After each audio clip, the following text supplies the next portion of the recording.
श्री शिवाय नमस्ते दोस्तों, इस वीडियो में हम बात करने वाले हैं कि सावन मास में वह कौन सी चीज है जो भूलकर भी नहीं खाना चाहिए, जिससे हमें भयंकर से भयंकर पाप लगता है और भोलेनाथ हमसे रूठ जाते हैं।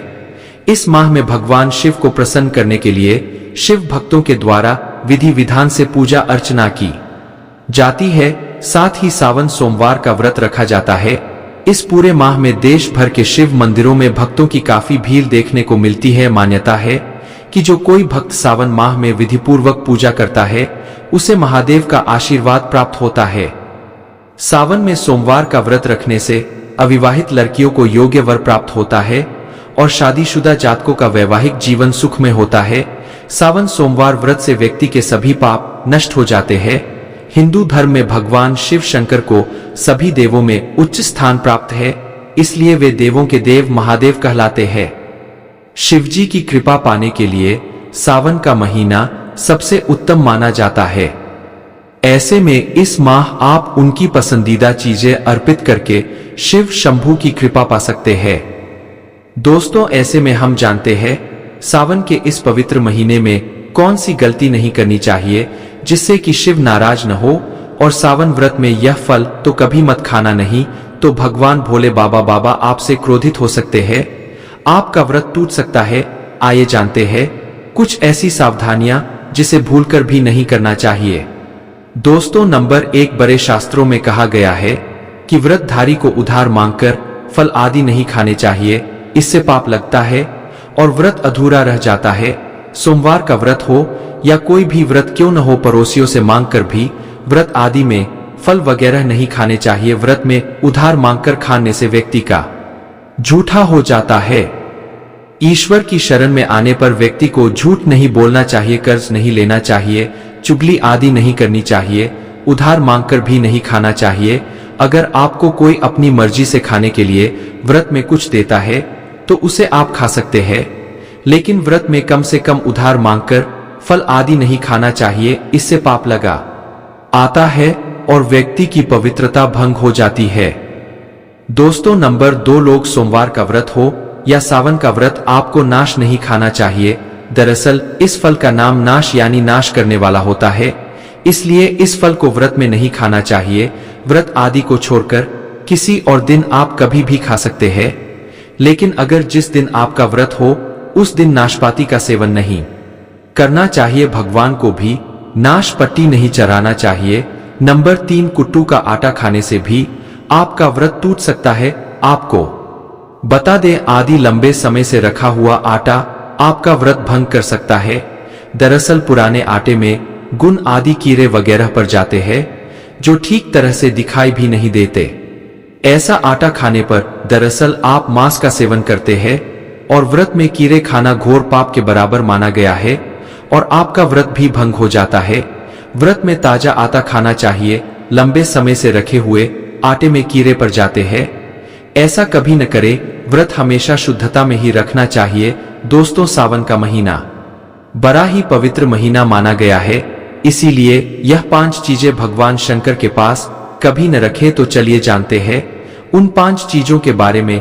नंबर 1, जहां रखा होगा शिवलिंग या महादेव की कोई भी प्रतिमा तो वहां पर भूलकर भी चप्पल जूते लेकर नहीं जाना चाहिए। जरा सोचिए, जब आपके कमरे में कोई चप्पल लेकर प्रवेश करता है तो आपको कितना क्रोध आता है। इसी कारण महादेव भी आपसे नाराज हो जाते हैं और आपको मिलने वाला फल नष्ट हो जाता है। ऐसे में मंदिर में नंगे पांव ही प्रवेश करना चाहिए, क्योंकि चमड़े की चप्पल हमेशा अशुद्ध रहती है, इससे देव शक्ति नाराज होती है। नंबर 2, अक्सर महिलाओं को मासिक धर्म आ जाता है और वह बिना किसी को बताए पूजा पाठ कर लेती है, जो कि शास्त्रों में वर्जित माना गया है। इस समय महिलाओं को जानकर भी अनजान नहीं बनना चाहिए। अगर आपको मानसिक पीड़ा है तो घर के बने मंदिर में या बाहर बने मंदिर में कभी प्रवेश नहीं करना चाहिए, इससे देव शक्तियां नाराज होकर आपसे क्रोधित हो सकती है। ऐसे समय में शिवलिंग को छूना घोर पाप के बराबर माना गया है। जरा सोचिए कि ऐसी अवस्था में जब महिला को बुरा लगता है तो ईश्वर को कितना बुरा लगेगा। इसीलिए महिलाओं को ऐसी अवस्था में मंदिर यात्रा घर में पूजा पाठ भगवान की प्रतिमा को छूना या तुलसी में पानी भी नहीं डालना चाहिए। तुलसी का पौधा भी सूख जाता है। जब देव शक्तियां नाराज होती है तो लाजमी है कि घर में कंगाली और गरीबी लड़ाई झगड़े होने लगते हैं। ऐसा कभी मत करना। नंबर 3, शास्त्रों में बताया गया है कि जहां शिवलिंग होता है वहां पर सभी शक्तियां सक्रिय रहती है। अगर घर में होता है शिवलिंग तो वह व्यक्ति महादेव की कृपा सदैव पा लेता है। वास्तुशास्त्र के अनुसार शिवलिंग से हर वक्त ऊर्जा का संचार होता रहता है, इसीलिए शिवलिंग पर जलधारा हमेशा होनी चाहिए जो ऊर्जा को शांत रखता है। कुछ लोग अपने घर में शिवलिंग तो रख लेते हैं लेकिन वह 1 हफ्ते के बाद जल चढ़ाते हैं, जो कि बिल्कुल भी अच्छा नहीं माना जाता था। अगर आप जल नहीं चढ़ा सकते तो आप अपने घर में शिवलिंग स्थापित कभी न करें, क्योंकि गरुड़ पुराण में बताया गया है इससे उल्टा घर में विनाश होता है। नंबर 4, शास्त्रों में बताया गया है कि तुलसी और महादेव का बैर माना गया है। इसी कारण तुलसी में शिवलिंग और गणेश की प्रतिमा को नहीं रखा जाता है। कई लोग जाने अनजाने में शिवलिंग को तुलसी में रख देते हैं और घर में परेशानियां आना शुरू हो जाती है। इससे महाशक्तियां क्रोधित हो जाती है। शिवलिंग पर तुलसी भी नहीं चलना चाहिए उसी में, और शिवलिंग में कुछ दूरी होनी चाहिए। नंबर 5, घर का मंदिर या बाहर का मंदिर।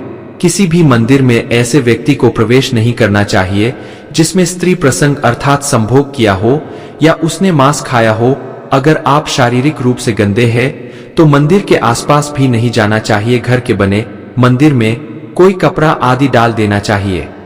आप ही सोचिए, क्या आप मांस खाकर या स्त्री के साथ शारीरिक संबंध बनाकर भगवान के पास जाएंगे और क्या वह आपसे प्रसन्न होंगे? बिल्कुल भी नहीं। वह आपसे क्रोधित हो सकते हैं और आपसे नाराज हो जाएंगे। शास्त्रों में इसे घोर पाप माना गया है। इससे व्यक्ति नरक में जाता है। ऐसा दुष्ट स्वभाव मनुष्य की बर्बादी का काम माना गया है। ऐसा न करे। स्वर के सामने हमेशा नहा धोकर मन पवित्र लेकर ही जाना चाहिए। इससे सभी शक्तियां आपसे प्रसन्न रहती है। दोस्तों, तो सावन के महीने में महाद्वीप को ऐसे बेलपत्र कभी मत चढ़ना बहुत ही अशुभ माना जाता है। दोस्तों, पौराणिक मान्यताओं के अनुसार बेलपत्र चढ़ाने से शिव जी का मस्तक शीतल रहता है। बेलपत्र से भगवान शिव की पूजा करने से दरिद्रता दूर होती है और व्यक्ति सौभाग्यशाली बनता है। इससे हनुमान जी भी प्रसन्न होते हैं, क्योंकि वे शिव के अवतार है और इस बात को शायद ही कोई जानता हूं। दोस्तों, पहले आप यह जाने कि बेलपत्र का उपयोग और इसके लाभ कैसे मिलते हैं। नंबर 1, बड़े बड़े तीनों लोकों में जितने तीर्थ स्थल प्रसिद्ध है वे सभी तीर्थ स्थल बेलपत्र के मूल भाग में स्थित माने जाते हैं। इस बात को शायद ही कोई जानता हो। नंबर 2, यदि बेल का वृक्ष घर के बीचों बीच या पूर्व दिशा में लगा होगा तो घर में धन धान्य की कोई भी कमी नहीं रहती है और परिजन खुशहाल रहते हैं। नंबर 3, जो व्यक्ति बेल के वृक्ष के मूल भाग की गंध पुष्प आदि से पूजा अर्चना करता है उसे मृत्यु के पश्चात शिवलोक की प्राप्ति होती है। दोस्तों, हम बात करते हैं सावन सोमवार व्रत में क्या नहीं खाना चाहिए जाए। तो देखिए दोस्तों, सावन व्रत में बेसन मैदा अनाज से परहेज किया जाता है। व्रत रखने से शरीर को डिटॉक्स करने में मदद मिलती है, इसलिए आपको इस दौरान मांस मछली और अंडे का सेवन करने से भी बचना चाहिए। सावन व्रत में कुछ लोग सफेद नमक का सेवन नहीं करते हैं। इसकी जगह आप सेंधा नमक खा सकते हैं। देखिए दोस्तों, बहुत से पुरुष और महिलाओं का प्रश्न आता है कि हम सावन में दूध पी सकते हैं कि नहीं पी सकते। तो देखिए दोस्तों, इसी तरह सावन में कच्चा दूध और दही खाना भी वर्जित है। इसके पीछे कारण यह है कि गाय और भैंस कीड़े लगे पत्ते और घास खाती है। इससे इन पशुओं का दूध भी दूषित हो सकता है, इसलिए आप सावन के व्रत में दूध पीना भी वर्जित माना गया है।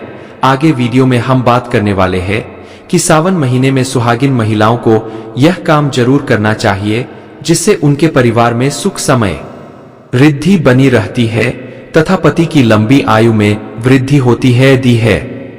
दोस्तों, आज हम आपको बताएंगे कि इस सावन के महीने में विशेष तौर से सुहागिन महिलाएं कुछ ऐसे कार्य करें इससे उनके घर परिवार के अंदर खुशियां देखने को मिले और उनकी गृहस्थी बहुत अच्छे से चले। सुहागिन महिलाओं को सावन के महीने विशेष के अंदर कुछ ऐसे कार्य जरूर करनी चाहिए जिससे उनके जीवन में सफलता प्राप्त हो और उनकी घर गृहस्थी बहुत ही अच्छे तरीके से चले। तो दोस्तों बात करते हैं ऐसे कौन से कार्य है सुहागिन की महिलाओं को विशेष तौर से सावन के महीने के अंदर करने चाहिए।